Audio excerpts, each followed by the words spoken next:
तो हम सब शायद जानते ही हैं कि हावड़ा ब्रिज कितना फेमस है, लेकिन हम में से बहुत कम लोग ये जानते हैं कि इस ब्रिज के बनने की कहानी क्या है और आखिर क्यों इसे इंजीनियरिंग का एक बेहतरीन नमूना कहते हैं। आज के इस वीडियो में हम आपको इस ब्रिज से जुड़ी हर वो बात बताएंगे जिसे बतौर भारतीय आपको जानना ही चाहिए।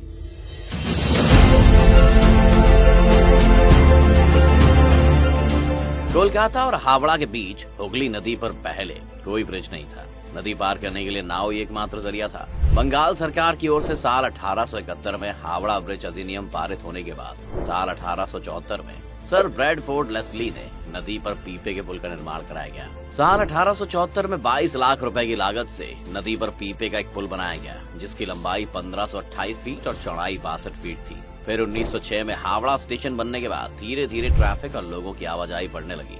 तब इस पुल की जगह एक फ्लोटिंग ब्रिज यानी तैरता हुआ पुल बनाने का फैसला किया गया, लेकिन तब तक पहला विश्व युद्ध हो चुका था। इसी वजह से ये काम शुरू नहीं हुआ, जिसके बाद युद्ध बीता और साल 1922 में न्यू हावड़ा ब्रिज कमीशन का गठन करने के कुछ साल बाद इसके लिए टेंडर जारी किया गया। तब जर्मनी की एक फर्म ने सबसे कम पैसे का टेंडर भरा था, लेकिन तब जर्मनी और ग्रेट ब्रिटेन के आपसी संबंधों में भारी तनाव रहने की वजह से जर्मनी की उस कंपनी को इस पुल को बनाने का ठेका नहीं दिया गया। बाद में वो काम Brathwaite, burn and Joseph construction company को सौंपा गया। अगर बात करें इस कैंटिलीवर ब्रिज को बनाने की, तो इसमें 26,500 टन स्टील का इस्तेमाल किया गया है। अब उस वक्त में इतना स्टील इकट्ठा कर पाना एक बड़ा टास्क था, लेकिन पुल का निर्माण बहुत जरूरी था। इसीलिए देश की बड़ी स्टील बनाने वाली लगभग इकलौती कंपनी टाटा ने अपने पास से स्टील बेचने की बात कही।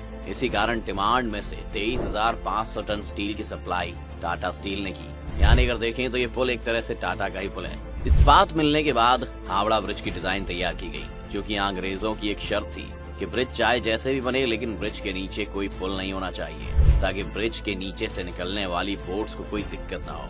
इसीलिए हावड़ा ब्रिज की जब डिजाइन तैयार की गई तो उसमें सिर्फ 4 खंभे बनाने की बात हुई, जो दोनों सिरों पर लगने वाले थे। जिसका मतलब ये है कि पुल के बीच में कोई भी खंभा नहीं है, न ही पुल को तारों से लटकाया गया है। पूरा ब्रिज महज नदी के 2 किनारों पर बने 280 फीट ऊंचे 2 पायों पर टिका है। इसके दोनों पायों के बीच की दूरी 1,500 फीट है। नदी में कहीं कोई पाया नहीं है, जो कि अपने आप में एक अजूबा है कि कैसे बिना खंभे के पुल करीब 1 सदी से खड़ा है। इसके साथ ही साथ हैरान कर देने वाली बात यह है कि पुल के निर्माण में स्टील की प्लेटों को जोड़ने के लिए नट बोल्ट के बजाय धातु से बनी कीलों यानी रिवेट्स का इस्तेमाल किया गया है। खैर जो भी हो, लेकिन पुल तैयार हो गया। तैयार होने के बाद ये दुनिया में अपनी तरह का तीसरा सबसे लंबा ब्रिज बना। हावड़ा ब्रिज दुनिया का एकमात्र ऐसा ब्रिज है जिसका आज तक उद्घाटन नहीं हो पाया है। दरअसल जब ये ब्रिज बनकर तैयार हुआ था, उस समय द्वितीय विश्व युद्ध पूरे शबाब पर था। इसलिए तय किया गया कि इसके उद्घाटन के मौके पर कोई धूमधाम नहीं होगी। इस ऐतिहासिक ब्रिज ने जहां द्वितीय विश्व युद्ध के दौरान बमबारी झेली, द्वितीय विश्व युद्ध के दौरान जापानी सेना ने इस ब्रिज को नष्ट करने के लिए भारी बमबारी की थी, लेकिन संयोग से ब्रिज को कोई नुकसान नहीं पहुंचा। कोलकाता और हावड़ा को जोड़ने वाला ये ब्रिज जब बनकर तैयार हुआ तो इसका नाम न्यू हावड़ा ब्रिज रखा गया।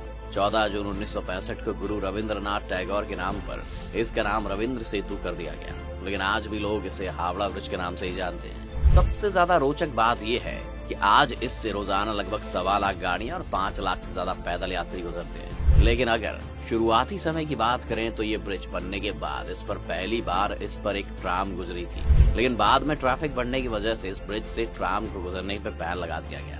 एक और बात इस ब्रिज के बारे में बहुत रोचकता के साथ सुनाई जाती है कि ब्रिज दोपहर 12 बजे और रात के 12 बजे बंद कर दिया जाता है। इसके पीछे जो कारण है उसके अनुसार हावड़ा ब्रिज के इंजीनियर्स ने इस पुल के बन जाने के बाद कहा था कि ये पुल अगर कभी गिरता है तो वो 12 बजे ही गिरेगा, लेकिन उसने ये नहीं बताया कि 12 बजे दिन के या 12 बजे रात के। इसीलिए हर समय दिन दोपहर के 12 बजे और रात के 12 बजे इस पुल को बंद कर दिया जाता है। लेकिन कई लोग इस बात को पूरी तरह से नहीं मानते हैं, लेकिन इस पुल को 2 बार बंद होना अपने आप में हैरान कर देने की बात जरूर है। इसके अलावा एक और बात जो इस ब्रिज के बारे में कही जाती है वो ये है कि ऐसा माना जाता है कि हावड़ा ब्रिज की कोई चाबी है जिसे ब्रिटिश कंपनी ने भारत को नहीं दी है।